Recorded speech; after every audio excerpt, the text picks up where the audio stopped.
What's up, everybody? Welcome to episode 5 of season 2 of KYP Podcast. Know your personnel. We got a new producer on hands. Rudy, heard some good things about this guy. What do you think about it so far? Hey, I like Chris. He had me at Boston College, man. Massachusetts guy. I can appreciate that. Chris, thanks for coming on and joining the team. Anything you'd like to say? No, I'm just happy to be here. You know, I got my 2 hoopers here. I played every sport under the sun, so maybe I'll bring a little mix, introduce some guys to some soccer, maybe some golf, get them to expand their horizons a little bit. Oh, I like the golf edition. I like that. I've been golfing lately. I like that. See, there you go. So I'm just happy to be here. We got a great guest today. DerMarr Johnson absolutely kills it. And yeah, I'm excited. Yeah, so Chris has some really cool ideas for the podcast that he's gonna bring out. We don't want to give it away right now, but some ideas for some new segments. So make sure you tune in for those. Also, Chris, I just want to let you know, if you're a golfer, Rudy's swing is terrible. It's getting better. Terrible. It's getting better. What, like Charles Barkley bad, or? No, a little better than Barkley. I'm way better than Barkley. I have no hitch. I have a hitch in my jump shot. I don't even have a hitch in my golf swing. Wait, Rudy, let's see the hair. People haven't seen the hair yet. Oh, this is see, my hat messed it up. See, you can't really see with the light on it. But yeah, when you see me with this is pandemic. This is pandemic? How do you spell that?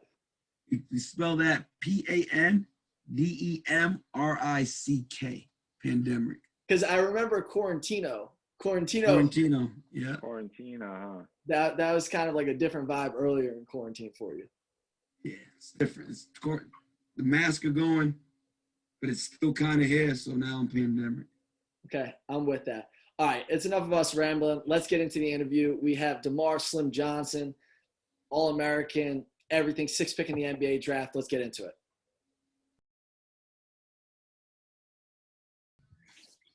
What's up, everybody? We are super excited for the guest that we have on today. This is big time. I try not to like gas it up too much, but this one deserves it. He's a McDonald's All-American.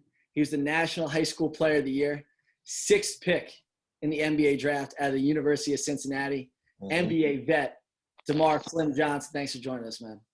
I appreciate you guys having me, man. Thanks for the introduction. We definitely appreciate having you on, man. Yeah, we need that applause to start off. So, DerMarr, the first question that we always ask people, we got to talk about your hometown, the DMV. Rudy and I both went to school down in Baltimore at Loyola. But if we're meeting you out in the DMV, where are you taking us to eat? What's the spot? It's a good question. It's so many. Why are you trying to call me? It's so many places out there. It just depends on what you like. Me personally, we going to get some crabs. I'm with that. We going to get some. Y'all was down in Baltimore. Y'all had the whole crab, right? Like yeah. That's we going to get crabs. A lot of people that's not in the DC, Maryland, and Virginia area, they don't eat the whole crab. They eat crab legs.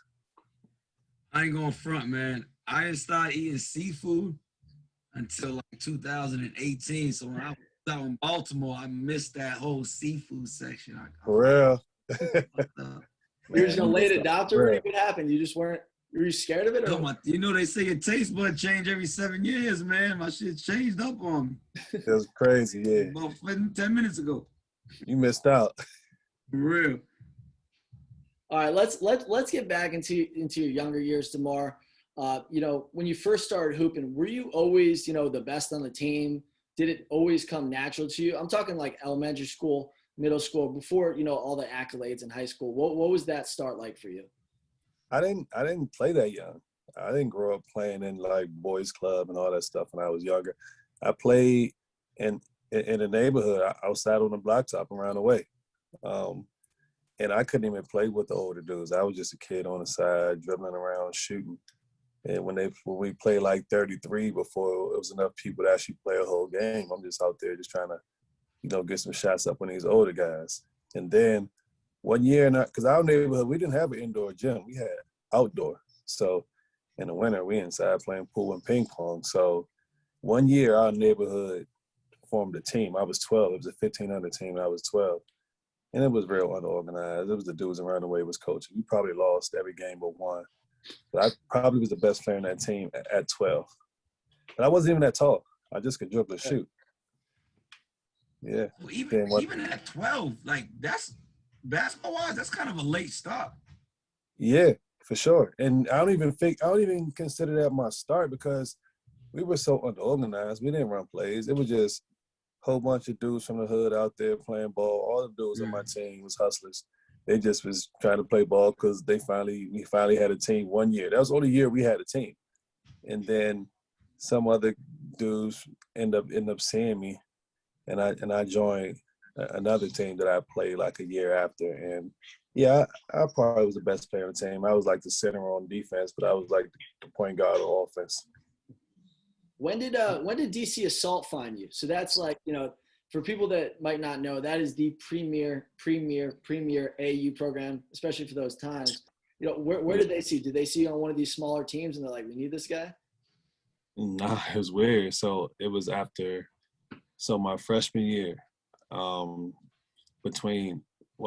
freshman year, I ended up staying back. I didn't make the grades. In 8th grade, I won like the championship for my 8th grade team. Freshman year, I still didn't know like NBA or anything like that was even a possibility.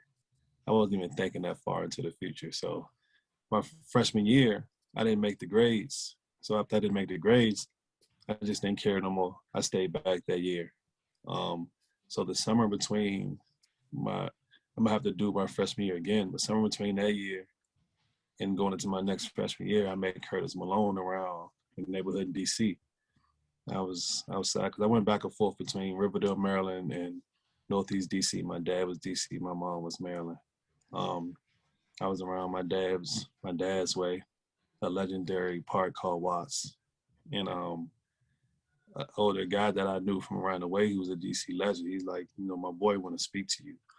He coaches the team. Go holler at him. So I went to the car, talked to Curtis. He said, yeah, I heard you could play, and I want to take you to a practice and see if you can play on the team. And then he took me to a practice, and I guess and at this time I'm starting to grow a little bit. I'm 6'6", 6'5", something like that. I was literally just gonna ask you, like, how big are you at this point? Yeah. So I'm thinking around because I never measured it. I never measured myself. You just realize you're getting taller than the people that's around you. Were you always the bigger of the bunch, or did you hit one of those big growth spurts? I hit kind of a growth spurt. So my 8th grade team in middle school, I was probably second tallest or tallest, but I was skinny. So I still was a guard. There was a dude way shorter than me that was a power forward. He just was like a thicker dude. So I was like 5'11" as a 7th grader. I was like 6'2" by the time I was in 8th grade. And then by the time I was like in my first freshman year, I'm like 6'5". I'm dunking all over the place. And then by the time I started my freshman year again, I was like 6'8", 6'9" by then. Well, when you walked into that AAU gym, was there anybody that you recognized? Were any big time players you knew around the way? I know it was different without social media. Yeah. But was there that intimidation factor, or you were just ready to go? Nah, I didn't even know.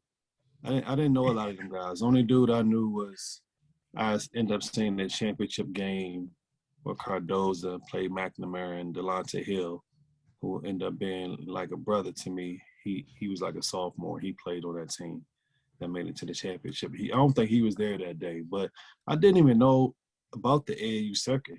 I didn't know they ranked kids and you was playing against guys from other places and all that shit. I didn't even know nothing about none of that. That was all. You just know, dude said, my man coach, he's in the car. He's going to bring you to the trial. Right. I'm going. All I wanted to do is them people around that neighborhood, them older dudes who used to then let me play on the court, I wanted to be good around there. Thanks. You know what I'm saying? I didn't even think NBA or none of that shit was even realistic for real. So once I got to that gym, and I guess he had me, they put me, I think Troy Weaver had put me through some drills and had me do some dribble moves, and I was a dribbler. Like, I'm doing these moves and I'm just taking off and I'm dunking. Then I seen the reaction out of people. They're like, holy shit. So when they take me to this gym again, I'm starting to see more people come in there. And then Curtis would be like, hey, do that. Like, so I started half court. I'll take a few dribbles, do a move, then I'll just take off, fly. And I can tell by the way people's reaction is, I guess there was something different. And you just thought it was regular. You didn't know anything else. Yeah, I mean, I know I'm growing, right? Because I used to dribble and shoot all the time. That just came natural. I never was trained or anything like that. But I used to like dunk in my friend's backyard who had like a smaller court. And we used to look at all the dunk contests and try to redo all them dunks and all that stuff. So then I ended up finding myself getting tall. I'm not even noticing I'm getting tall like that. So next thing I know, I'm flying. Because my first dunk was 8th grade. It was like a two-hand, barely dunk. Next thing you know, I'm windmilling. I'm doing all kind of shit. Like, I'm flying through the air. It just kind of happened real fast for me. It sounds like you didn't even hit that awkward stage of growing. Nah, I don't know. Yeah. What year were you did you stop playing for DCSO? Because you had mentioned at the like I played AAU probably. I'm in high school. I graduated in 06. Mm-hmm. During that time, even for me, we had scout.com, but we used to go to like Charlie Weber tournament out in DC, and I didn't know who we were playing against. So Right. I know you're older than me, but I still have to say this. You had mentioned you don't know who you're going up against. You didn't know who was what. You just wanted to be impressive to the dudes in the neighborhood. I was the same type of dude. So Charlie Weber once, and we ended up making it to like the second day. We're in the semifinals, and we played DC Assault. I don't know what's going on. I'm in Massachusetts. Yeah. So we played them. I had like 30 against them. We lost by like 4. And Carl Hobbs, who was the coach of George Washington at the time, is watching the game. Mm-hmm. A week later, he flew me back. I went back home. He flew me back to his crib to offer me a scholarship, me and fried chicken in his house. But I'm like, yo, who am I playing against? Right. It's Nolan Smith, Michael Beasley. I'm like, Yeah. I don't know who that is. I didn't know until I was older. He was like, shit. Right. And that's how I was. I just knew what dudes was telling me. Like the first little tournament I went to, because I got with them, it's probably the end of the summer. And I'm young anyway. I played 16 under before I even was playing like 17 under and all that. So we in the gym. It might have been in Charlie Weber. We in Maryland, I know. And they was like, this dude right here is supposed to be going to the NBA. And it was Kobe. And he's playing against a guy named Shaheen Holloway. And they was like, oh, this dude's All-American too. So I'm looking at the game, and at this time, it's looking like Shaheen looks better than Kobe to me at this time. He's coming down, man, dribbling, laying the ball up like couldn't nobody stay in front of him. And then I seen Kobe get a steal, and Kobe took off and dunked, and I'm like, okay, now I see. I still ain't all the way seeing yet, but I see what you're talking about. And then the first dude, when I really was like started playing, that they was like, yo, this dude is like the dude that was Lamar Odom. Yeah. And I'm like, I still didn't know nothing about like the rankings and all that shit. I just know it was like, man, he's supposed to be somebody. And they compare you, like, you're a legend, dog. Like, you talk about you're Kevin Durant, LeBron James before those guys even existed. Right. AD himself, I'm sure that's your little bro. Yeah. Talks about you was like, oh, I knew who DerMarr Johnson was. I wanted to be like him. Right. That make you feel? Man, that make me feel great. Because I thought I was supposed to be everything that KD is, and I'm so glad that was him, the kid from my area, the kid who was at my camp. Him and Beasley and Nolan, them guys was at my camp when they were like in the 7th grade.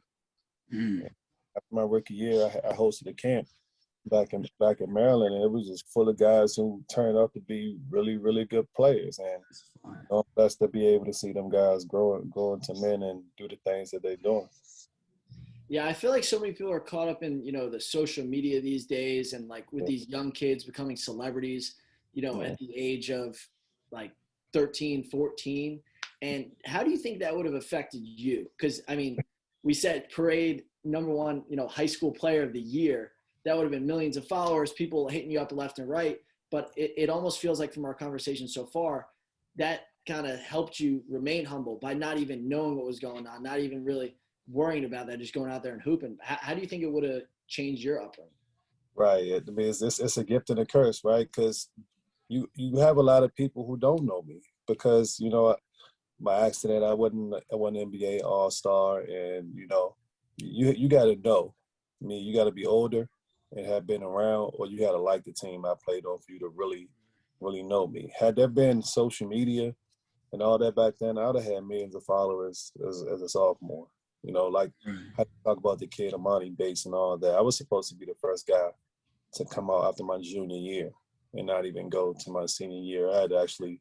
Which is crazy. I want to get into that. That is crazy. Yeah. So after my first tournament, I played with DC. So I was 16 and under. We won our tournament at Bob Gibbons, and I did my first interview, and the question was, "Are you gonna go straight to the NBA?" And I'm like, I didn't know what the hell they was talking about. I'm like, all this stuff is new to me. And then I went to ABCD camp and I killed it. I was the best underclassman, but I still was a sophomore. And Who were you going up against at ABCD? Again, I didn't know all these dudes. I knew who Lamar was. Tracy McGrady, I ended up knowing who he was because he came on late. Before the ABCD came, he was kind of unknown. He came in there and he kind of took all Lamar's momentum. And he killed it. Him and Stromar Swift was on the same team. They just kept taking turns like dunking everything. Stromar. Yeah. And I ended up, I mean, there's a lot of dudes at that camp, but I just was going in there to hoop. Yeah. I wasn't thinking about who's looking, like who's ranked this and that. I just was going to hoop. And that's probably when it was most fun for me, you know, because after that, it still was fun, of course, because I love to play even right now. But it became all eyes on me after that. The business side. Yeah, the business side took over. And I never really, even now, like I never really, cared about that. I just wanted to hoop. Right. How did they convince you to go up to Maine, coming from the DC area? Like, how are they? Like, we're going to the top of New England. I know Rudy's from New England, but that's a good. Listen, Icy. I'm from New England. I ain't from Maine. I went to Maine for a year, for a post-grad year, and I was culture shocked. What? You went to MCI? I went to Bridgeton Academy. Okay, well that ain't as far up. Like we played MCI twice. Yeah. Split overnight in that area. So I actually know because you play for Max Good. Hell yeah. Max Good is my guy. My guy, yeah. Yeah, he's good people, man. Actually, I'm gonna talk to maybe in a year or two. It's like, I had DerMarr on the podcast, man. So to answer that question, it's crazy because I didn't want to go. But what happened is after 2 years, they builded me up so crazy. I'm the best shit they didn't say. A guy that's 6'9", that's like a true guard. I'm shooting from deep. I'm dunking. I'm dribbling. I'm passing all this. And then they started to tear you down after a while. Oh, he's lazy. He don't always play hard. He got an entourage around him. It was just a lot of little shit, that they do start to say after a while. So Curtis was like, you should, you want me to go to Maine? I was like, nah, I'm not going to Maine, especially because MCI, Newport, we were good. And that year, we was like, Damian Wilkins transferred from Prospect Hall to come to Newport with me. We ended up, James White came over there that year, and James probably wouldn't even have played. Like Rodney White came over there, Jameson Brewer. We would have been loaded. Right. High-flying team. Yeah. And but then Curtis he was telling me basically, this coach out here, he's a tough dude. And really they put Sonny Vaccaro on the phone, and Sonny was like, son, get the hell out of DC. Like we don't want no distractions. You're too good of a player, and we don't want you to F it up, basically. So I'm like, all right, yeah, they basically they put the pressure on me. And I don't regret it at all. The experience I had at MCI was amazing. I love Max Good to this day. Max was amazing. It made it very easy for me to deal with Hugs. Coming from MCI made Hugs seem kind of, light, even though he wasn't. But had I came straight from Maryland and Cincinnati, I'd have been like, oh shit. Because going to college wasn't even a plan for me, really. It was like that was supposed to be my year of college. Going to MCI, focusing, because they know if you play for Max Good, you ain't got no choice but to play hard. So anything about me not playing hard would be thrown out the window. That's one thing about Coach Good. We're gonna shout Coach Good out real quick. When I met him, he was recruiting the center on my high school team when he was at Bryant University. I was a D1 guy, but every interaction we had together, I was like, I'll tell him, like, I ain't going to your school, but can you just keep calling me because I like talking to you. Yeah. Crazy ass, you know what I'm saying? Yeah. And that's what it was. He'll call me every other day. Yo, Rudolph, what you thinking? You gonna do this, you gonna do that. So shout out to Max Good, man. I mean, it wasn't easy, man. It was tough up there. I'm in Pittsfield, Maine, and we had a hell of a team. Karan Butler was up there with me. But Coach Good is standing in the dorms with us. He right there. We can't do much. He running us to death. He's freezing up there, and it was an experience, but it was I think it was good for all of us. Hey, MCI is gone now, though, right? It's there, but Max left. It ain't like it used to be because Max left. Sure. Max left when I left. He went to UNLV. Karan stayed another year. I don't know who coached Karan them that year. I just don't think the basketball program is there. The school is there. Okay. This is a good transition. One of our favorite parts, especially when we're interviewing NBA guys, is talking about the official visits and the recruiting process. Rudy, my co-host here, he had a wild time on all his official visits. Says it was the best time of his life. Yeah. I unfortunately didn't get to experience that. But are you able to share, like, what was Huggins like on the official? Because for the people at home, this is the #1 player in the country. Every single person wants him. So right. What are teams doing? If you want to leave out some of the names of the schools and tell some good stories, what was that recruiting process like, and how much fun was Well, that? you start though, Lamar. I'm very intrigued in hearing this because you're the #1 player in the country, and Bob Huggins is a tough dude. Yeah. See how this all ends up making sense. Right. So, oddly, I didn't have much experience with that because, remember, I was never supposed to be on a college campus. Yeah. That was never the plan for me. I ended up making a decision to go to school late. After the McDonald's game, Jonathan Bender went crazy in our McDonald's game. He took a lot of the momentum with him. I probably still could have came out and, been a lottery pick. But, the people around me, they were just like, just go to school, get stronger for a year. You're too talented to not go where you deserve to go. And I was just like, fine. So I ended up picking a school late. Only visit I took was Cincinnati. I took the Cincinnati visit. Hugs came to Maine in a private plane, picked me up. That's nice. Went to practice, hung out with a few of the guys, and it wasn't even really that crazy. Like, cause I mean, I didn't do anything. I didn't drink until I got to the NBA. I didn't even drink when I went to college. I like girls. They didn't show me the most girls in the world, but it was basically Hugs. Cincinnati, goddamn. I know. Nah, man. When I got there, I see some, but my visit, they actually had a big old fat girl for me. I guess she was supposed to be the letter of intent. They called it Big Pun. No, that's my homie though. But I guess everybody that comes through there got to go through her. So, but the seller for me was Hugs. It was just like, he showed me, and Kenny Satterfield, he already had signed there.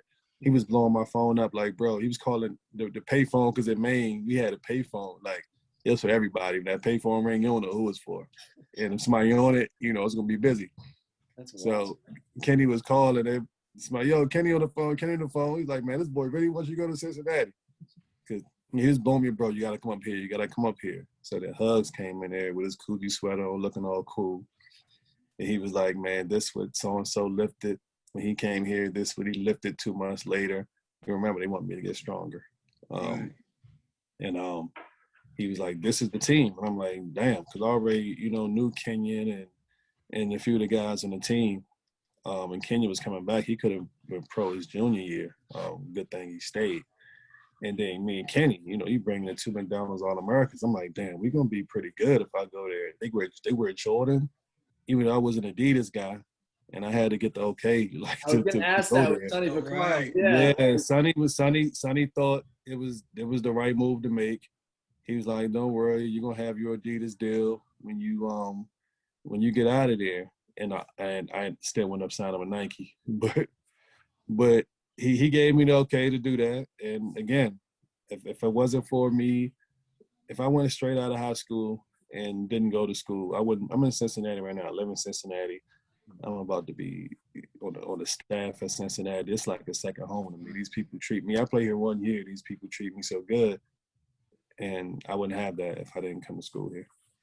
So if let's say if you didn't do that year in Maine, Yeah. you end up in Cincinnati, or do you go with more of the school that's gonna throw everything at you? That's a good question. I've never been asked that. I don't know. Because what's MCI stand for?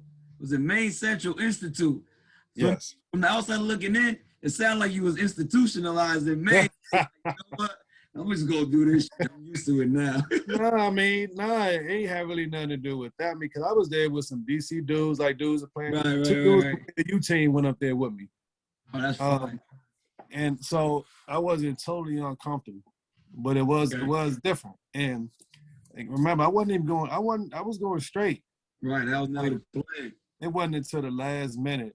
And Maryland was on my list. Maryland and UConn was on my last 3 lists. And really Maryland was on there just because it's Maryland. Like a lot of us would have loved to go to Maryland, the dudes from the area.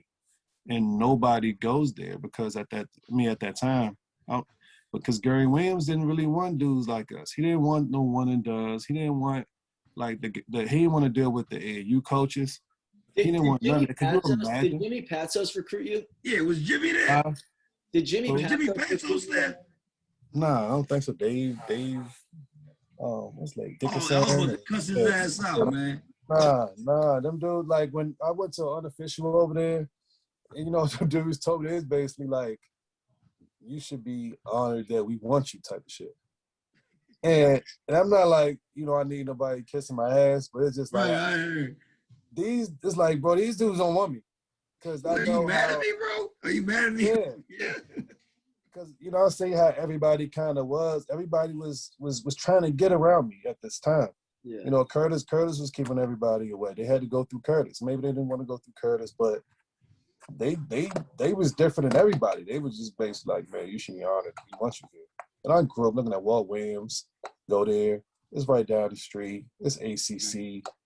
And I grew up a North Carolina fan, but by that time that I picked a school, it was too late to probably go there. No, people stopped recruiting me because they thought there was no chance I would go to school. But Maryland they didn't want none of us. They could have had, man, so many dudes, Nolan and Mike, James and KD.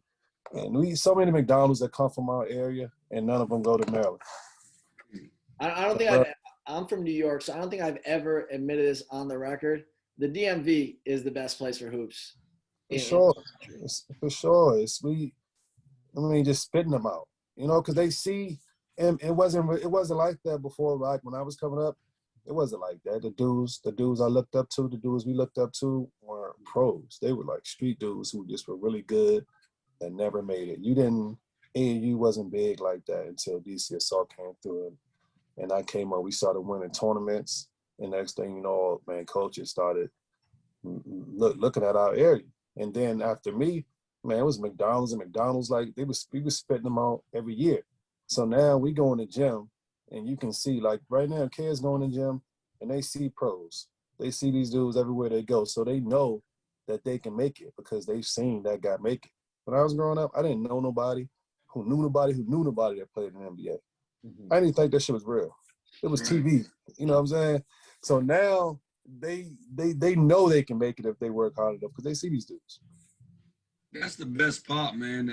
That foundation, that blueprint has been set. So for these to see it, they can manifest it now. Yeah. You ain't Yeah. seeing it. You can't manifest Exactly. it because no one's ever done it. Exactly. That's fire, man. I know Rudy touched on it before, but just for our viewers, our listeners, I saw the quote, when we were getting ready for this interview, and it was KD, and it was, who did you look up to? Who did you model your game after? Yeah. He said DerMarr. He said that Yeah. that was the guy, and you could see it in his game when we watch it. We watch Mhm. your game, watch his game. That's where he's getting a lot of his stuff from. You Yeah. spoke really highly of Cincinnati. What was that year like? Were you a rock star on campus? You had Kenyon Martin, who I would like to hear a little bit about Kenyon, what he was like. He seems like he could be a wild dude, a funny dude. But what was that like? Definitely kind of a rock star on campus. We were number one most of the year. Yeah. And I came in, me and Kenny, we came in just really, we were McDonald's All-Americans. And Kenyon and them guys, they didn't live on campus. So the freshmen was the only ones that lived on campus. So we there, and we left our dorm room open. We getting all of it. So that was fun to be on campus and everybody loving you and all that, especially in winning games.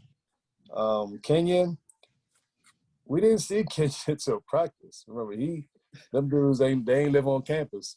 So what was he doing? He had a fiance, and I mean he was intense though. Yeah. That's what's so good about our team, because we had good, tough seniors that's been through it, and then you bring in two talented, McDonald's All-American high school players, which isn't something that Cincinnati does a lot of.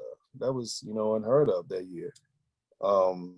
And we was a good team. Like, people were kind of scared of us that year. Even that, I can't say, because I can't remember far back. I remember your team, but before that, I really don't remember any Cincinnati team. But just the blueprint for what Cincinnati basketball is, Yeah. toughness. Yeah, for sure. Tone with that. For sure. They had some good teams before. It's like the year before when they had, Melvin Lever, everybody knew him as a helicopter. They beat Duke that year. And a few years before, Ruben Patterson and Danny Forks and all the guys. Right. Yeah, but Hugs was getting them JUCO dudes, like Nick Van Exel, one of them dudes that went to the Final Four. Nick Van Exel and Corey Blunt and them. Yeah, they was Hugs was known for getting like the top JUCO players. So they coming in here already older and stronger, and these dudes is just bullies for real. So that's why them bringing in two freshmen. And actually, we had a third freshman, Leonard Stokes, who's Mr. Basketball in New York. We all in the same class, and that was different for Cincinnati, because they used to get the JUCO guys. It was crazy to see too how Mick Cronin brought that style to the West Coast, UCLA, and how he got those guys this year. Yeah, that style of play. For sure. Mick was the recruiter for me in Satterfield. And, he brought us in that year, and that really got him, people looking at him like, damn, this dude brought two McDonald's to Cincinnati. He a top recruiter now. And that, he came back to Cincinnati after going to Louisville and was in Murray State. And he had us rocking for years. He the one that brought me back to Cincinnati. I was playing ball overseas, chilling. And he had me come back here and finish school and coach with him. And I was there with him every day. I'm like, damn, this dude can really coach. Right. Absolutely. So before we get into the NBA days and the pro days, we do this thing called the lightning round, where I'm going to ask you a list of questions, and just the first name, the first thing that comes to your mind, just spit it out, and we're going to go rapid fire. All right? I try. I'm a thinker, so we try to do this. No. All right. Best player you ever guarded? Kobe. Favorite teammate? Kenya. Pre-game meal. What'd you eat before the games? Shit. Bro, I ate McDonald's in the locker room for the game. What did Dana Barrow say he ate before the games? It was chips and applesauce, was it? It was some wild shit. Yeah, I can't even remember. It didn't even make sense. I had no pregame meal, man. I was asleep before the game. And then when I got to the ring, I paid the ball boy to go grab me some McDonald's. All right. Funniest teammate you ever had? Funniest teammate? Shoot, I don't know. I had a lot of them. Maybe AI. We're gonna have to get into AI during the pro days. Best teammate to go out with if you're trying to hit the club on the road. Something. AI. Yeah, again, okay. There's no hesitation there. I mean, we had a whole party team though, because I love going out with Kenyon, Mello, but when The AI Denver got team. there, when AI got there, it was different. We're definitely gonna have to get into that. Favorite kicks to play in? I played in the Shocks, but right now, since I've been out of the league, I hoop in Kobe's or KD's. And your biggest role model for your whole life? Who'd you look up to? Jordan. Rudy, ask him about draft night. This is your specialty. I want to ask about draft night, man, because again, just how you started off this interview, you from the hood, man. You grew up playing basketball in the hood in the DMV, so I can't imagine how. Just take us through how that day was. Like, where'd you watch it? Were you in the green room? Did you go to the green room, or did you stay at the crib? What was the turn up like after? I want to hear all the details, man. NBA guys don't usually stay at the crib. If they invite you to the green room, you gotta go, right? You ain't got to, but you going. You want to shake Stern hand or Silver's hand. Yeah. You want to go through that. I was in the green room. Our draft was in Minnesota. So for me, like all my family came down and all that. For me, it was just like finally, right? Because it's like I've been knowing this moment was pretty much inevitable for the last like 3-4 years since I was like a sophomore in high school. How long did it feel like it took? It felt like the years flew by, but I had just went through going to MCI and Cincinnati back to back with two hard, tough coaches who was tough on me, and they humble you and they run you to the ground. They make sure you playing your ass off. So for me, like the day was different for say a guy like Kenyon, right? So you see Kenyon got drafted, Kenyon's crying. He's like, man, I wasn't McDonald's. I wasn't, a top dude. I'm a senior. I worked my ass off to get to this point. Now I'm the number one pick in the draft. For me, it was like, as soon as they seen me, as soon as I got onto the circuit and they see a 6'9" guard, they're like, okay, he the next one. So I was kind of expecting this day to come sooner or later. Now it's finally here. I ain't got to go to school no more. I'm obviously all I can do is focus on basketball. I'm happy as hell. I can buy whatever I want to buy. I can just focus on, playing ball. Were you promised a certain draft spot? So you drafted 6th. Did Atlanta tell you like if you're there, we're taking you, or were you still a little nervous? No, they didn't promise me anything, but I worked out for Atlanta twice. I worked out for Orlando twice. I didn't think I would go 1 through 3. I didn't work out for the Nets or the Grizzlies or the Clippers. I worked out for Chicago, who was 4, and Orlando 5 and 6. In Houston, I knew I wouldn't get past 9. I knew Houston would take me if I was there. I didn't think I would get the 9. I didn't know if it was going to be Orlando or Atlanta. And Orlando grabbed Mike Miller, and I figured Atlanta would get me. Was there any team that you didn't want to go to at this point, or you were just, now I'm in the league, I don't give a shit? Nah, and it wasn't a team I didn't want to go to. I thought it would have been fun if I could have got to Houston, because my guys were there.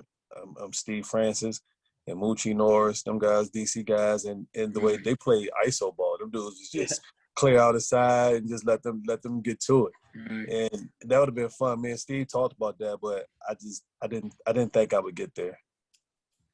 Were there any moments where, all of a sudden you're in the spotlight, NBA, you just got drafted. Did you have to deal with hanger-ons, people that all of a sudden they're your best friend? Like, how did you manage that, or were you able to keep your circle tight? And before you go, DerMarr, right, a lot of time what people say to you is don't switch up on me once you make it, but what tends to happen is they're the ones who do the switching. Yeah. You know what I mean? Yeah. Did that happen to you? Not really. I mean, my same people that I grew up with or who went to high school from around my way, they still around, the majority of them. Never really had like, bad fallouts and stuff with anybody over bullshit. And there always been people who, guys who've been around who might say some shit to other fans, he ain't do this and he ain't do that, and little stuff like that they just crying over. But for the most part, everybody's still around. Hanger-ons, there was people who came around, but I was just so cool and so inviting to everybody. Yeah. Man, my house was was the party house. People could come over, kick it, chill anytime. It ain't like you about to be on payroll or nothing, but right. if you can, we hanging out, you here. I like that. Hey, you get to ATL, man. I mean, that's a nice destination to be at. What was your introduction to the NBA? Like, oh shit, I'm here for real. Like on or off the court, it could be taken two ways. Hey, I would like to hear both. That's hard, right? Because the wheels are turning. I saw you laugh to yourself. You were because man, listen, I was living like an NBA player in high school. I didn't have the money, but like the way I was treated, like I was at All-Star Weekend my junior year, the one in New York, Georgia's last one. People thought I was an NBA player. Like the people around the city, I mean, Curtis was a big deal there, so they knew that I was about to be a pro. So people treated when it came to like girls and stuff like that, and the way people treated me, like I was dealing with NBA type girls in high school. When I don't think I could have handled that at 17 years old. I don't think I had started clapping. Yeah. Gosh, yeah.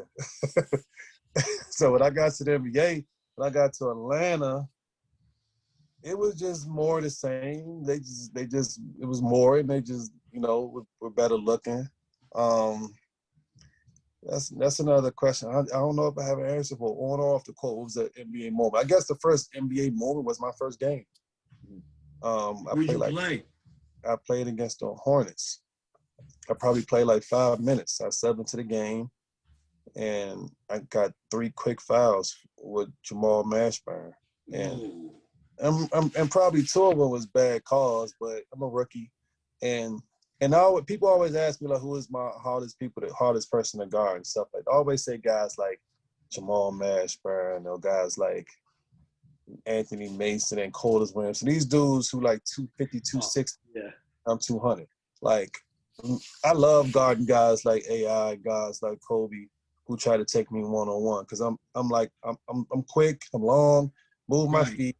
I grew up playing in the streets one-on-one. So that hasn't been a move I ain't seen. So, but when a dude just outweighed me by 50, 60 pounds, ain't really much I could do but try to foul him. So always like, I hate God knows type dudes. Jamal Mashburn seems to be like the consensus. Like I hear that a lot listening For real? to the podcast. Yo, Jamal Mashburn. Yeah. It's a killer. Man, hey, maybe it was because I got PTSD from that first game. I don't remember him doing that like in the other games, but it was just that first game. Right. But then I remember like cause soon as like Anthony Mason, he going right to the post. Colders Williamson, I played Philly. He come in the game, he trying to go right to the block. He really a 4, but he playing a 3. I'm like, man, let me check Allen, man. Get me over this dude.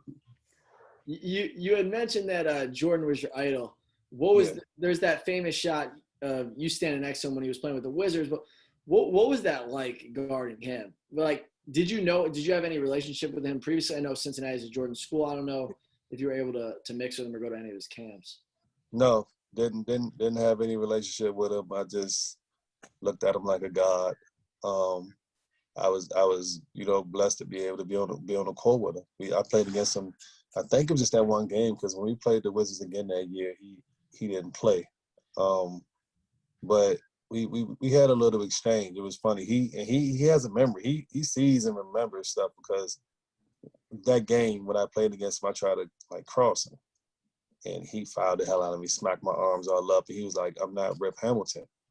And I guess he remembered, because the game before when we played them, I hit Rip with a little crossover. He must have just mentally just put that in his head. Okay, that's what he like to do. And then what did he say in the documentaries? He took it personal. He said, yeah. across. Right. I took that personal. Right. I'm gonna tell you else he took personal. So, and I ain't even no shit talker. Man, I'm the most quiet, coolest dude ever. But he was I did want to have an exchange with Mike. So the ball went in the post to Sharif Abdul Rahim. Mike kind of go down to help. Sharif passed to Mike, hit the three. And I'm like, this what I do. Like, don't leave me. He's like, all right, let me show you what I To Michael Jordan. to Michael. Yeah. He said, let me go down and show you what I do. He'd go down and take the ball right in the post and just back me right in and lay the ball right up. Like, man, I'm reaching after. He just got his good body control, good footwork. I'm like, shit. And he had 28 that game at 40, 41, whatever he was. Jeez. Yeah, That's unbelievable to be able to like share that with us. for sure. So DerMarr, accident happens. Yeah. Just through that process of just fighting back to be an NBA player, be who you've been since again you were a high schooler. Yeah. Oh, you what's the question? What was the process? Yeah, so like take us through that process of after the accident of just fighting back to get where you as an NBA basketball player. Well, let me even get you there. Let me get you up to the point of even before the accident, because so my first year is kind of like on and off.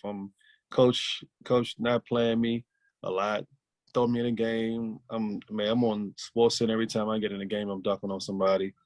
What they had idea of is bringing me along slowly, kind of like they did with Kobe. Remember Kobe ain't start. He came off the bench, and like they was in with Tracy. Tracy ain't really played like that till like his fourth year. Yeah. So that was their plan for me. I didn't, like the plan. I wanted to play, obviously. So my rookie year was kind of on and off. I got a lot of highlights, a few good games, but it wasn't consistent. Second year, so that summer, the coach was like, man, I want you here working on the summer. I'm like, yeah, all right, I'll be here. I'm pissed off. I go to LA because my agent had, like me and Kenyon, we stayed at LA in the summers. All the good basketball was there. He got trainers for us. We doing tour days. We working out all summer in LA. So Coach Kruger, who was a coach there, he didn't really necessarily like that. He wanted me in Atlanta with eyes on me and all that. He didn't care that I'm there working my ass off. He just wanted me to be in Atlanta. So when in the beginning of my second year. Can I ask a quick question? Sure. A quick question, just because you mentioned the trainers in the off season. And this is a question that I get from so many of my friends. And I'm sure it depends on each trainer. How does the payment go for these off-season trainers? People see them all over Instagram. Are you paying them up front and then you're saying, work me out for the summer? Is it by session? That's a question that I get like more than anything else.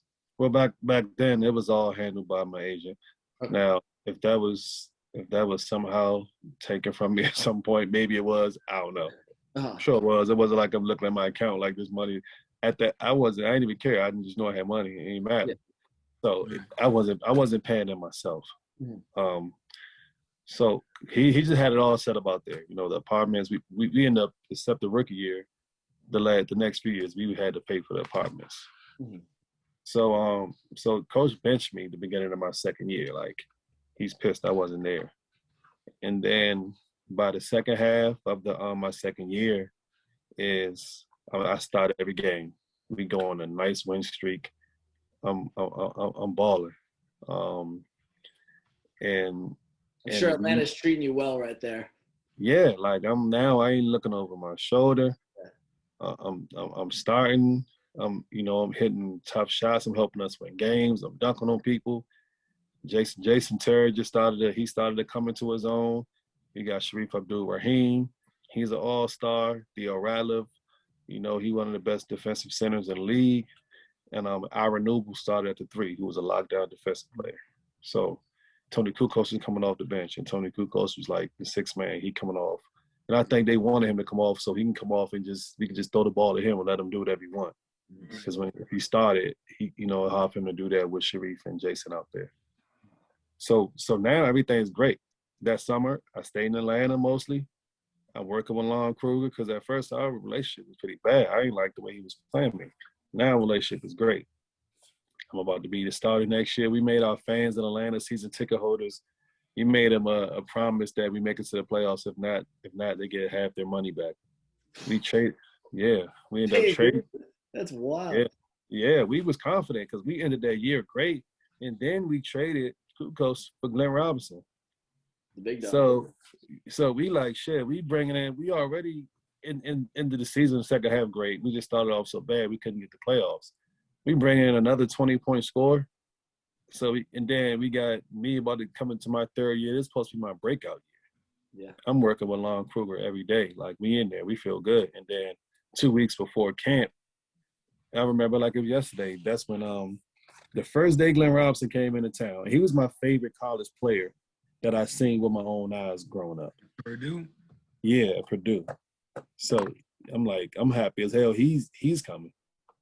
So he coming to gym. We hoop. I hit a game winner on him that day. Then later we all end up. So we gonna meet up later. We gonna hang out and all that. And that's the night my accident happened. So it was like 2 weeks before camp. So that was the year it's supposed to be here from now on for me. And the accident happened there, and it kind of went down from there. So now to your question is how to get back as a pro is basically just trying to. I had to do my rehab that whole third year. The rehab went pretty good. It went pretty fast, maybe because I was so young. I mean, they say I probably wouldn't play again. I never believed it. My financial people try to get me to say, you could take this insurance money and retire. And I'm like, nah, it wasn't even a thought for me. Because I'm like, my body feels great. I just can't move my neck. So. Was it tougher mentally or physically, like the rehab? Just physically. The mental part never even was a problem for me. I was doing shit I had no business doing during that rehab process. I got a halo on. I'm boxing and I'm driving. I can't even look left or right. I got to turn my whole shoulder. Like I'm doing all. I'm happy to be alive because I could have been dead in that crash. Yeah. So the rehab went well. I got cleared to do physical stuff like in March, but I wanted to play. They would not throw me out there. That's quick turn. I was just doing the math in my head. That's a quick turn. It was. It happened pretty fast. Yeah.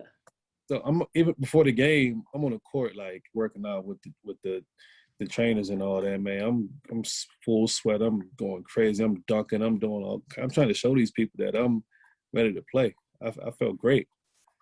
I still ain't have full range of motion, but it ain't really affect me. I still don't got full range of motion. Like I got to turn my shoulders a little bit. I just don't even notice it. But so they were just like, nah, you're not touching. They let me practice one time. Like, okay, you can practice. Had a good practice. Everybody clapping every time I'm hit a shot and all that shit. I'm like, man, I'm trying to play. They wouldn't put me on the floor. So that summer was about. So they didn't pick up my option. My GM was like, you get healthy, we pick up your option.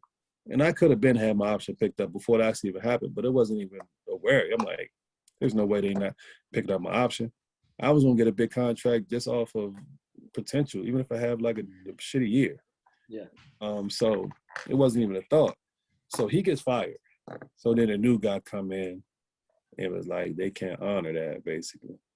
And I'm like, oh shit. So now this summer I gotta, play summer league. I gotta prove to these people that I'm not fragile. I go to IMG that summer. They had doctors there. They massaging my neck every day, and we lifting and hooping and all that. So I'm trying to just throw my body into people. I wasn't, no physical dude. I mean, I dunked on people. I shot jump shots, but I was just trying to play more reckless so they could see me get knocked on my ass and get back up. Yeah, you're good, right? Yeah. So I was doing a lot of that summer, and I felt good. My body felt good, and I ended up playing summer league with Memphis. I did pretty good, but my agent, he didn't want to send me there. I had a camp with I went to camp with Phoenix, and some off the court shit happened in Phoenix that really had nothing to do with me. It's actually a weird a weird, funny story, but that ended up getting me cut, which and then ended up going to ABA. And then Knicks picked me up like later that season. I was destroying the ABA. We had a pro team in the ABA. Matt Barnes was there with me. Dennis Rodman was on my team. Gennaro Pargo. Like, we had some dude. Yeah, we scoring. We scoring like. Team. Yeah, Paul Westhead. He was our coach. He got called up before any of us. Paul Westhead started off being the coach. We had a few games. We scoring like 160. Next thing you know, Orlando takes our coach. That's crazy. That's a ridiculous ABA team. So then, for sure, I'm Beach Jam. a diehard Knicks fan. So you get to New York. Where'd you move in New York when you were playing with the Knicks? White Plains. Okay, so that's right near me. Yeah. And See, what was everybody that? lived in White Plains, but Dikembe and Penny. Where'd they live? They was in the thing. They lived in the Trump Tower. They was down in the city. Because we didn't do nothing in the city but play the game. The practice facility in White Plains. We flew out of White Plains. It didn't make no sense to try to drive away from the city to practice at White Plains every morning. My thought is, I know like RJ and some of the people now are living out in the burbs. I think the front office just wants everyone away from the city. Just less parking, stick them in the suburbs where there's nothing to do. Yes. Probably so. But the practice facility is nice. I mean, enough space in that city to really, I mean, the arena is older. I mean, it's a historic arena. It's older. The practice stuff out in White Plains is nice. Yeah. Now, let's talk about Denver real quick. We had mentioned AI earlier. We had Steve Claxton on the show in our first season, and he had mentioned a story about how they went to Disney World together. Maybe it was Six Flags, and Speedy and another one of his teammates in Philly was like, "Oh, we're gonna go to Six Flags," and AI overheard him and was like, "I'm gonna go with you."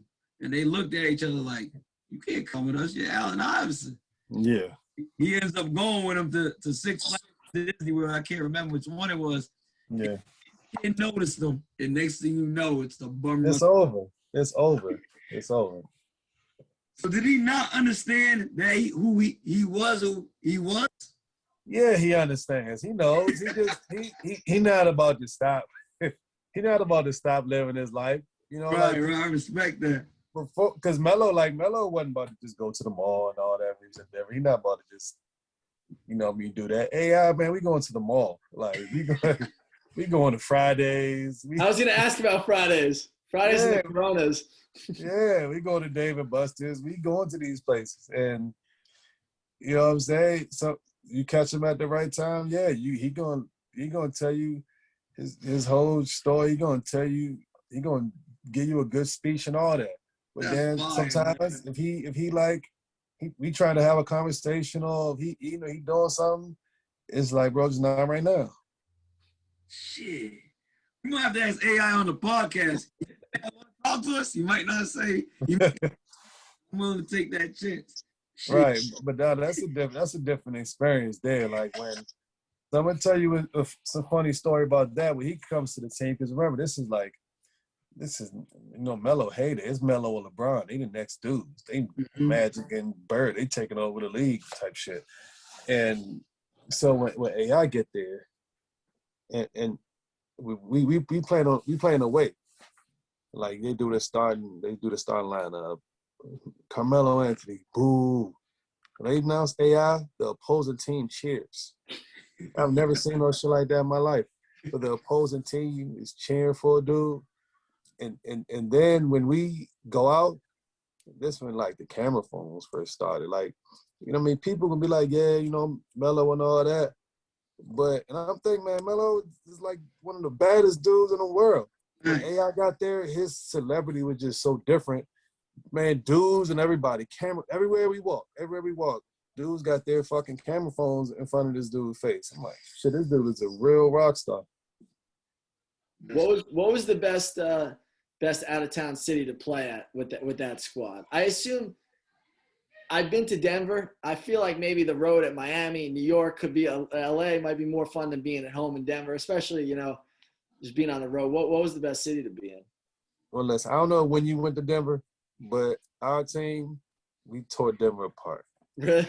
Denver was popping when we was there, for sure. And I didn't know that because when I was in Atlanta, I didn't think of Denver like that until I got there. Even before AI got there, like Denver was pop. We had Denver popping. Then AI came. It was even more.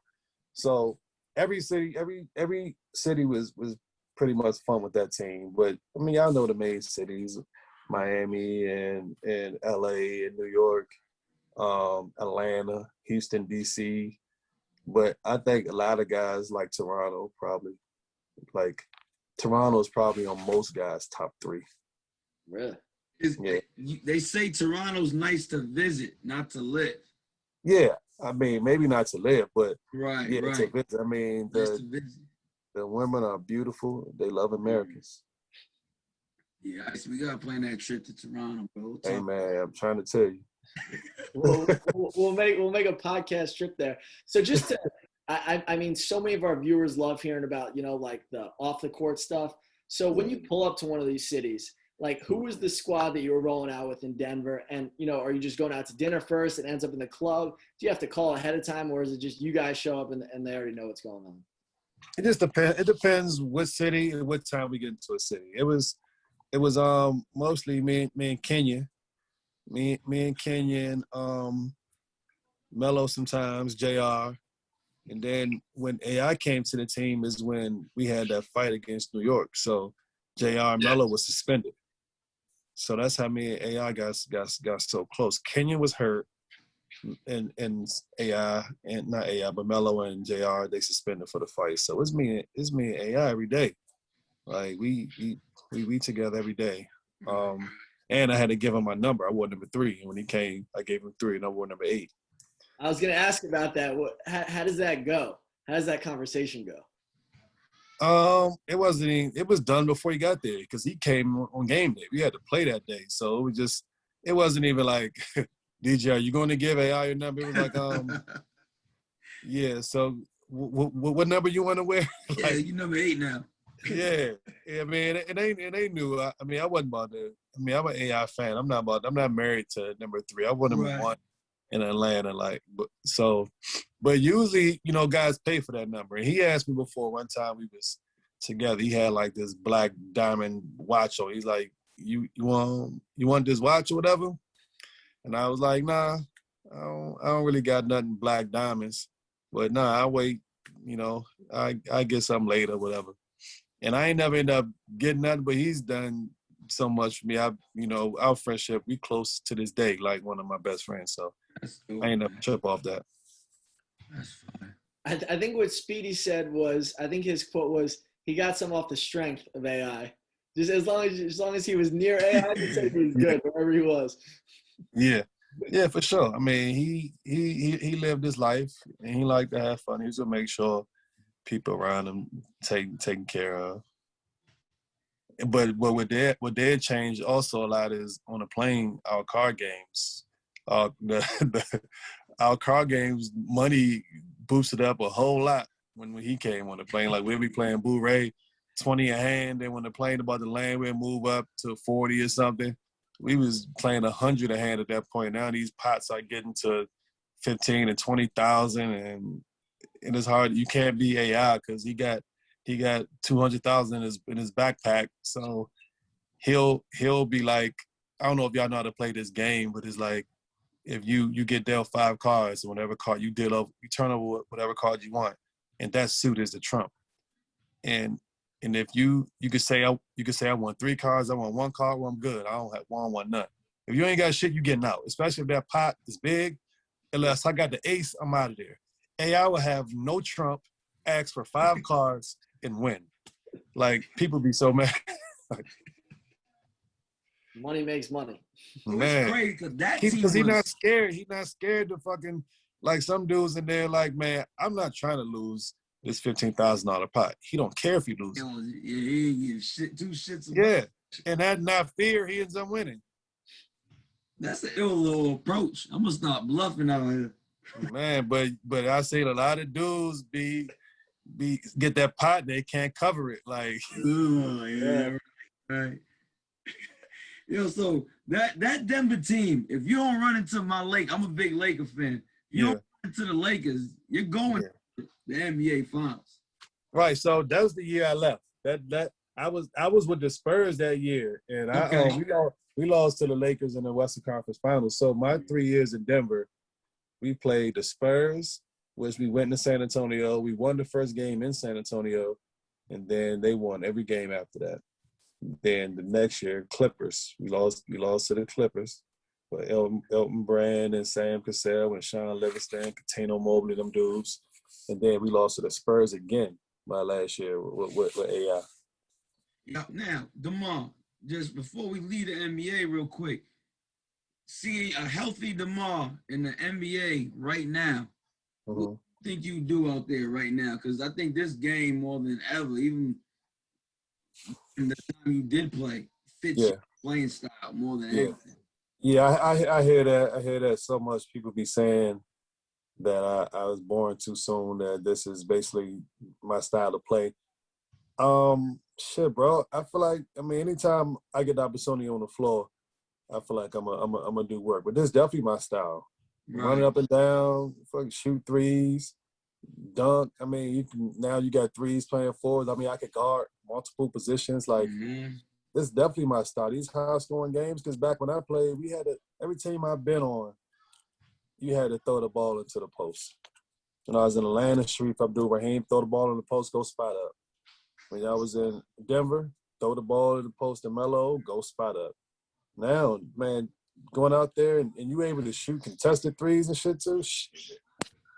Well, I love to be out there right now. Step over half court and you can shoot that motherfucker now. Man, you know what I'm saying? That's how I played growing up. Right, I just couldn't do that when I got there. Right. They value possessions a lot more. No, for sure. So you obviously you had a great run in the NBA, and then you moved on to overseas. What was your favorite country that you played in overseas? Probably the Philippines. They love basketball over there. They love basketball, yeah. And everybody speaks English. They love basketball. A lot of them places, baseball, soccer. Like, soccer is like the most famous sport all over the country, mostly in Europe. But they, like, over there, they treat their local players like NBA stars. Like, them dudes, they on TV and commercials. They date the Filipino models and actresses. Like, and when they bring in an import, they know everything about you. Yeah. So when you get off that plane, they do their homework. They treat you well over there. Explains why Andre Black got on that national team. Yeah, for sure. That explains a lot. Yeah, that's my man. Is there a lot of hacking that goes on over the Philippines? One of my buddies is Filipino, and he went over there for a while and was playing, and he said that you will never see more hacks than there are in the Philippines. Yeah, they fuck you up. Yeah, they do hack. They smaller than you. They got a few bigger dudes, but for the most part, they smaller than you. And usually, I was the only guard over there, because how they do in the Philippines, right? I wish they had a year where they play all year long with just like 2 imports. But what they do is they have a 6'5" and under league, then they have an all Filipino league, and then they have an unlimited height league. So obviously, I had to play an unlimited height, but I was a guard. And they usually want to bring in a big 7-footer, because it's our chance to get, the biggest guy we can get. Right. But I played in NBA, so they was like, hell yeah, we're just taking me, even though, I'm out there shooting threes and everybody else is like big ass dudes. But yeah, they definitely gonna hack in that league, because they like, man, these dudes big as hell. They gonna hack the hell out of you. They got a 6'5" and under league. A 6'5" and under league. Professionally. Yeah. Damn. And then they got 3 leagues, all Philippine, because they trying to develop their players too. I don't think they want to just, because they famous over there, the top ones. They don't want to just have guys come over here and just their players just sit around not doing nothing, I think. You ever run into Manny Pacquiao over there? No, I wish. I'm a big boxing fan, so and Manny's one of my favorites. We just had, we won't get into it too much. Do you like Canelo? Love Canelo. So Rudy, get into you. My uncle, who we co-own a gym together. No matter how he trains Demetrius Andre. Yeah. Andre. Yeah.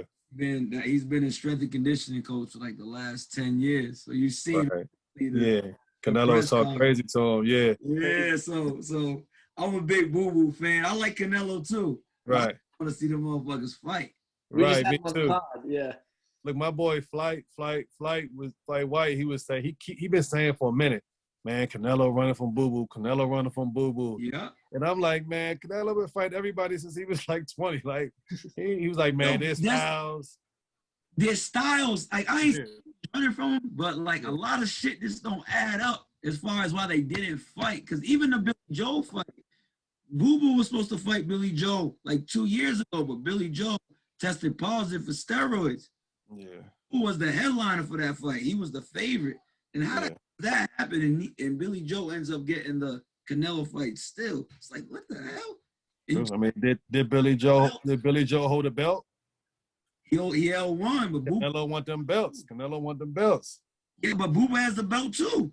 Yeah. Yeah. But he always moves up a class. He's like, I want to unify this division, and he'll Right. 4 pounds. So no, these Right. long and Boo Boos. I mean, I ain't saying Canelo's scared. Yeah. It just don't make sense. Canelo has the keys to the car, though. He knows everyone wants to fight him. That's the biggest payday. That's their payday. Exactly. Yeah. So that's how he looking at it. He like, man, all these dudes want to fight me for the payday. Yeah. That's facts. I was actually supposed to see him train one time because he's from Guadalajara, and I played for a team in Guadalajara some years ago, and I was playing for these fucking gangsters out there who got a team that year, and they gave me a contract for a lot of money. They ain't paid me none of it. They dressed it up real good. Like, we going to practice the Lamborghinis and all that. So he's like, man, we gonna go see Canelo train. He's from over here. And something ended up happening, and Canelo had to end up leaving town. His brother did some shit. He had to go back to the States or something, but I didn't end up getting a chance to see him. That's crazy you say that about the owners, because I've heard some wild stories, whether it's basketball, hockey with the Russian owners. What's some of the wild stuff you've seen from some of these foreign owners where, they're not paying people or just the money is crazy? Like, what's going on with these guys? Well, that Guadalajara situation, because first of all, they didn't even, I played in the Mexican League before. They didn't even have like a team every year. They just got this team as one year. And I think they wanted to host the FIBA games or something. So the main dude, the owner, he used to play. He was like tall, but he's a known drug dealer, because some of the dudes that we be playing games, it was like, man, because we was like, man, we ain't got paid yet. They're like, man, your owner got money. It was like, man, he used to play in this league, man. I do the big drug dealer. So we'll be hanging out with these dudes. We're going to club, and, they showing us guns. And we go over the house. I went in his room. He got like, I forgot what watch this with Hublot. He got like 14 Hublots lined up. And looking back on it, I'm thinking I should have took one because he ain't paid me. Right. So I'm out there with nice, Jelani McCoy. Me and Jelani McCoy out there. And I'm shit. telling Jelani, I'm like, man, nah, it's sweet out here, man. We lived in a fly apartment right next to the Rich Mall. And, we going out to the clubs, they popping bottles, and like they dressed it up real good. Like, we going to practice in these nice cars every day. Practice was sweet. So when it came time to get paid, they're like, oh no, we gonna pay this day. Oh no, so they giving us a runaround. Then his little manager dude, who I guess one of the owners, he was the one that's doing all the talking. He talked more English. He like, man, y'all know what we do, right? He said that. He was like, man, this dude. What's going on, right? Yeah. He said, man, this guy got us for like $200,000 in Chicago. He's like, man, we got him tied up in this this place over here, man. We trying to get the money. We gonna pay you guys. He's gonna be playing this game. Man, Jelani wasn't. We like, we're not playing. We're not playing in this game. So he's like, man, we could take you to him now. I'm like, yeah, take me to him. I want to see it. Cause I'm like, you're not impressing me, basically. I mean, I did hear how you guys get down, but if you ain't paying me my money, which was a good amount, because at this time I'm thinking, man, I can cruise on my career over here. The way I'm living like this, and they paying me this over here. I'm like, shit, because Guadalajara was nice. When I first seen Canelo, I'm like, man, how the hell he Mexican with red hair? Man, it's a bunch of red hairs in Guadalajara. Man, tall red-haired women. There's red hairs all over that place. So it made more sense when I was there. But so I ended up having to get my own flight home. Dudes ain't pay me. Wasn't nothing I could really do. I did take a wrench and bust out this flat screen TV before I left, but Wait, did, basically, I didn't get paid from I that. like this dude, man. did they take you to the hostage or no? Nah, they ain't take me to the hospital. He could have had one. We was just talking. But they end up hosting them FIBA games. So they got paid to do that because they dressed it up so good. Like before our games, we had lights and we had good looking cheerleaders. Like they dressed it up good. They just ain't pay us. But then the dude ended up getting shot in his face like not too long after I left, like when they was hosting them FIBA games. He lived, but he got shot in his face.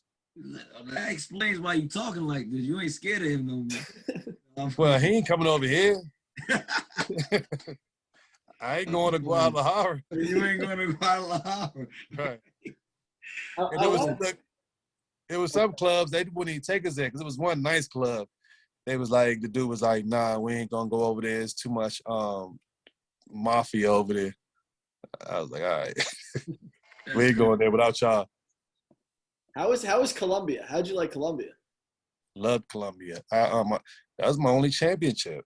I won a championship in Colombia, and I felt like I didn't miss that whole time here. What team did you win a championship for in Colombia? Bucaros. Yo, my best friend won a championship, the same team in 2015. For real? Yeah, man, it's a small ass world. And I was there with a dude from my hometown, Calvin Cage. Man, we killed that shit. I loved Colombia. He said the same thing. Yo, literally, he shot like 50% from the 3-point line when he was out there. Right. Just saying, I love Colombia, man. Bro, I swear I ain't missed. But it was crazy. We in the championship, but we playing against a team from Medellin, and like Pablo's spot. Yeah. And we ain't win no games there. It was a 7-game series. We was the top seed. We ain't win no games there, man. Them dudes behind our bench with bells, and they was loud as shit. We couldn't do nothing. My man thought that I prolonged the series because I ended up meeting the little girl out there. He was like, man, you prolonged this series, man. We tried to win. And then we went back home and won 2 in a row and finished it, but he thought I was throwing the series. I'm like, hell no, man. It's loud as hell here. I can't hear shit. I played overseas in Africa for a little bit. So that is nonstop. Bells, sounds, singing. It's like, I ain't been to Africa. Different. Yeah, but nah, I love Colombia. It might have messed up my marriage, but I loved it my time. And then I want to hear about the Big 3. What did you think of the Big 3? You enjoy your time there playing it? So many. You're one of many legends. And it was so fun to watch. But I want to know how it was like actually playing in it. Oh man, Big 3 is great. Big 3 kind of made us feel like we back in the NBA again. It's like the NBA but 3-on-3. Watching. Yeah, they treat us first class. We go into these cities and we in the best hotels, we first class flights. They treat us like the NBA. And then we go out there and we playing in front of 10, 15,000 people. And aside from going out there and banging it out with dudes that you've been playing with and against your whole career, it's the camaraderie of being back with the guys. Because before we go out there and battle, we all in the same hotel. We all hanging out together. You getting a chance to know dudes that you played against your whole career. You getting a chance to get back around guys who's your friends that you ain't seen in a while. You around legends. You know, Dr. J and Iceman and Gary Payton and Rick Barry and all them guys. You know, them dudes, you go in the lobby, you just hearing stories from these dudes. You seeing them every week. They like your friends now. It's like my first video I ever seen was We Want Easy with Ice Cube and them. And now, I can just pick up the phone and call Ice Cube. You know what I'm saying? Like, that's dope. That's crazy. Yeah. And so, to kind of bring this full circle, we kind of want to hear about what you're up to these days. You said you're in Cincinnati. You're looking at, continuing coaching. I heard you're a big time bowler. I want you to let us know what kind of numbers you're putting up on the lanes also. Okay. I'm a good bowler. I probably average about 200. My highest is 289. I haven't got to 300 yet. But I'm good at bowling. Also, equally as good at ping pong. I'm actually probably better at ping pong. It's hard to beat me in ping pong. I wish this could be like an in-person interview right now because I'm a humble guy. I'm a humble guy. You know, bowling I maxed out at 204, but ping pong I'll see anybody. I'll play. I'm not scared of anybody. I ain't never seen 6'9" on the ping pong. That is true. That is true. Maybe we'll have to set that up in the future. Please do, because you got a better chance of beating me at bowling probably. But so listen, that's why when I don't know if y'all caught it earlier when I said growing up, we didn't have. You say you played ping pong inside. We played pool and ping pong inside all winter. Like my whole family's good at like pool and ping pong because in the winter, if it was snowing or something, it was too cold to go outside. We had to be inside. I didn't play in the gym basically until I met Curtis. So I've been inside playing ping pong all my life. Sometimes guys call me, and I'll go meet them at a bar down here, and we'll play for money. They turn me on the doubles. I never played doubles before. Doubles or what? Huh? Doubles or what? Ping pong. Shit, I ain't never even seen that in person. I ain't never heard of it till I got out here too. But it actually ain't that bad. You hit, you stand on your side, then you take turns. When you hit back over, then your man hit the next ball. There's a lot of running around though, because your man might hit the ball from over there. They might return it back where he at. So he got to get the hell out of the way so you can return it. Right. That actually sounds tougher. Yeah, it's tougher. I grew up in the Boys and Girls stuff, man. So I was pool and bumper pool. We ain't had a ping pong yet. Yeah, we had bumper pool too. My shit. Yeah. And when I was younger, I haven't seen that since I was older though. I used to be good at bumper pool. Yeah, we used to have one in the gym I own, but we don't got it no more. But it got but bumper pool's it. Yeah. So yeah, you asked about what I was doing aside from being good at bowling. Yeah. I was being a bowling legend. What else you up to? So I'm actually I was doing workouts for a while. That's what this shirt is, DerMarr Johnson Skills Academy. So I was working people out, and then our coach ended up getting fired here in Cincinnati. They brought in a new guy, Wes Miller, and so I've been talking to Wes Miller, and I'm gonna join the staff. And is Wes Miller from North Carolina? UNC. Yeah. Little West, right? Yeah. Yep. That's fine. Yeah. He's older than you because he said he went to was in New Hampton or something after I left MCI. He was like a few years after me. He ended up playing. Yeah, he's a little older than me. I actually went to school. Yeah. He played with Danny Green, I want to say. Mm-hmm. I went to prep school with Danny Green's brother, Rashad, when they were in college. Okay. Something so, like so yeah, I'm a. Oh no, sorry, you go. I cut you off there. You go. Hold on. Okay. Yeah, so I'm a probably join this staff in some capacity. We trying to figure all that out. So I had to really stop my workouts, and I'm preparing for the Big 3. I'm still playing the Big 3 this summer. We're gonna bring that back. First game is July 10th. So that's it. Just waiting to get the details on when I'm gonna start working at the school and working out for the Big 3. That's dope, man. Yo, if you're in the Boston area or the New York area, me and Ice are pulling up, man. We played out there a few years ago. We played in Boston. It was dope.